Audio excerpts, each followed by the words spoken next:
Di waktu menimba ilmu, Syekh Abdul Qadir Al-Jailani berteman dengan dua orang yang bisa dibilang cukup cerdas dan pandai, yaitu Ibnu Saka dan Ibnu Abi Asrun. Pertemanan itu berlanjut hingga mereka bertiga ingin mengunjungi seorang wali berpangkat Wali Al-Ghauts. Rumah wali tersebut cukup jauh dari hiruk-pikuk keramaian kota. Mungkin lebih tepatnya bisa dikatakan daerah pelosok.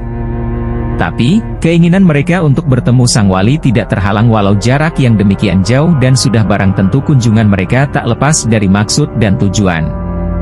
Dalam perjalanan, mereka saling bertanya satu sama lain terkait tujuan dan niat masing-masing. Dengan polosnya Ibnu Abi Asrun memulai pertanyaan kepada Ibnu Saka. "Hei Saka, kenapa kau ingin bertemu wali itu?" Aku akan mengajukan sebuah pertanyaan yang begitu sulit, hingga ia bingung dan tidak mampu untuk menjawabnya. "Aku ini kan orang cerdas, jadi, sudah sepatutnya menguji kedalaman ilmu seorang wali," jawabnya. Tak menunggu lama Ibnu Abi Asrun pun mengatakan maksudnya. "Kalau aku ingin bertanya tentang sesuatu yang aku yakin dia tidak mampu untuk menjawabnya," tuturnya. Pada hakikatnya tujuan dari keduanya sama, yakni ingin menguji ketinggian ilmu dari seorang wali. Mungkin karena Syekh Abdul Qadir Al-Jailani tidak segera mengutarakan niatnya, akhirnya mereka berdua bertanya. "Qadir, kamu mau mengajukan pertanyaan seperti kami atau ada hal lain?" "Saya tidak mau bertanya apa-apa," jawabnya. Lalu mereka pun bertanya lagi. "Loh, terus kamu ini mau apa? Hanya mau mengikuti kami?" "Saya itu gak punya pertanyaan yang mau diajukan. Saya hanya ingin sowan saja dan mengharap berkah darinya.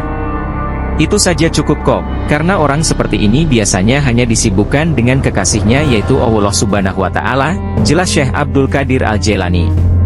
Dari dialog mereka, kita sudah bisa melihat sifat dan sikap mereka terhadap kekasih Allah Subhanahu wa Ta'ala. Kesombongan dan rendah diri manusia juga bisa diukur dengan sebuah perkataan. Kesombongan terhadap orang lain terjadi ketika kita memposisikan diri kita lebih tinggi atau lebih hebat daripada orang lain. Sementara, orang yang rendah hati tetap memposisikan dirinya sebagai penerima anugerah ilahi, yang tidak sempurna dan lemah. Dia merasa memperoleh segala sesuatunya karena karunia Allah, bukan karena kegagahan dan kehebatannya. Sesampainya di kediaman Wali Al-Ghauts, mereka mengetuk pintu rumahnya. Tapi, sang wali tak kunjung membuka pintu, malahan ia memperlambat jalannya. Kemudian, wali tersebut keluar dalam keadaan marah seraya bertanya, "Siapa di antara kalian yang bernama Ibnu Saka?" "Saya, wahai Syekh," jawab Ibnu Saka. Tak banyak bicara, wali itu pun langsung menebak pertanyaan Ibnu Saka dan langsung memberikan jawabannya secara detail, begitu pula dengan pertanyaan dan jawaban Ibnu Abi Asrun, dan langsung mengusir mereka berdua dari hadapannya. Sebelum mereka berdua beranjak dari kediamannya, wali itu mengkasyaf atau membaca lewat batin mereka berdua dengan karomahnya. "Hai Ibnu Saka, dalam pandangan batinku, aku melihat ada api kekufuran yang menyala dalam tulang rusukmu. Dan kamu Ibnu Abi Asrun, sesungguhnya aku melihat dunia berjatuhan menimpa tubuhmu."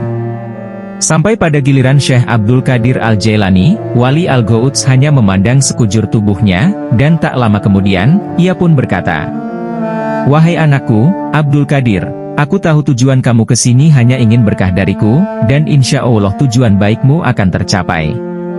Sebelum menyuruh pergi Abdul Qadir, ia berkata, "Aku melihat kamu berkata padaku, kakiku ini berada di leher seluruh para wali di dunia ini, sekarang pergilah anakku." Selang beberapa hari dari kejadian aneh itu, Ibnu Saka dipanggil oleh raja di negerinya dan diperintahkan untuk pergi menemui ulama Nasrani, agar ia berdebat dengan para ulama pentolan-pentolan Nasrani. Dalam perjalanan menuju ulama Nasrani, ia bertemu dengan seorang gadis cantik keturunan Nasrani dan ia jatuh cinta kepadanya. Namun, hubungan cinta mereka berdua tidak direstui. Tanpa pikir panjang akhirnya dia menemui ayahnya dan menyampaikan bahwa dia sungguh mencintainya, dan siap berkorban apapun. Dan akhirnya terbukti perkataan Wali Al-Ghauts, bahwa ada api yang menyala dalam tulang rusuknya, dan benar, ia telah menggadaikan agamanya dengan agama Nasrani.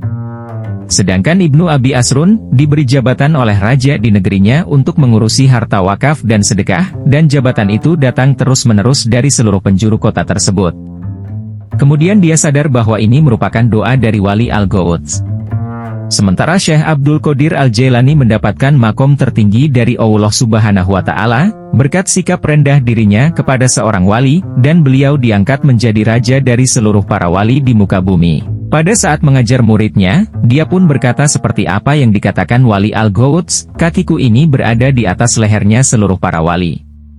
Dan perkataannya didengar oleh seluruh wali di penjuru dunia, lalu mereka berikrar, Samina wa athona. Yang artinya, kami dengar dan patuh. Ada sedikit hikmah yang bisa kita ambil pelajaran dari kejadian ini, bahwa siapapun kita, tidaklah pantas mengedepankan kelebihan, karena di atas langit masih ada langit. Sikap rendah diri haruslah menjadi prioritas utama setiap manusia, mengingat ilmu tidak lebih diutamakan daripada akhlak. Sebagaimana perkataan Sayyid Muhammad Alwi Al-Maliki, Al-Adab Qobla Al-Ilmi. Adab lebih didahulukan daripada ilmu. Wallahu a'lam bishawab.